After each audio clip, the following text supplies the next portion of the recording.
No dog owner likes to see their four-legged friend sick or even in pain, especially when they reach a certain age. Arthritis is the really big thing for our pets as they get older, for being able to move about and get their exercise when they're older. The reality is a man's best friend does get older, and it gets harder for them to do what they do best, like fetch, run, and play. So to bring them comfort during those final days, many medical marijuana patients are giving pot to their pooch. That is what medical marijuana does for people, and I would expect that's what it would do for pets. It allows them to relax a little bit and forget about the fact that they're dying. Barbara Novi adopted her one-year-old mutt from the Humane Society back in June.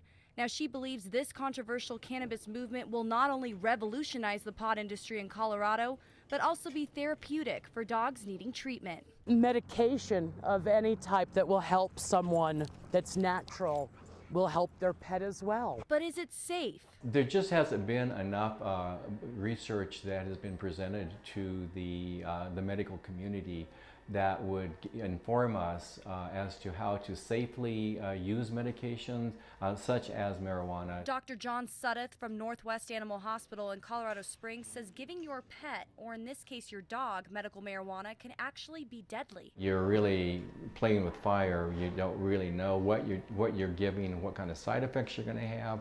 It could result in serious illness, and it could result in death in some cases. Not to mention, unlike us, these dogs can't tell you how much is too much. Pets are not necessarily people in fur coats, and how they metabolize medications, how they utilize and benefit from medications, those are all separate issues that have to be determined. Due to lack of medical research, it is illegal for vets in Colorado to prescribe pot pills. We need to know about the indications, the usage, the side effects, the toxicities, and all those things would have to be worked out. If you were to go into the pet store, you know, you could buy your antibiotic, and it's just a lower dosage. So we really have the research as far as what's been done for humans and medical marijuana. And we really wouldn't, other than perhaps looking at dosage and starting them small and moving it up like we would with a person.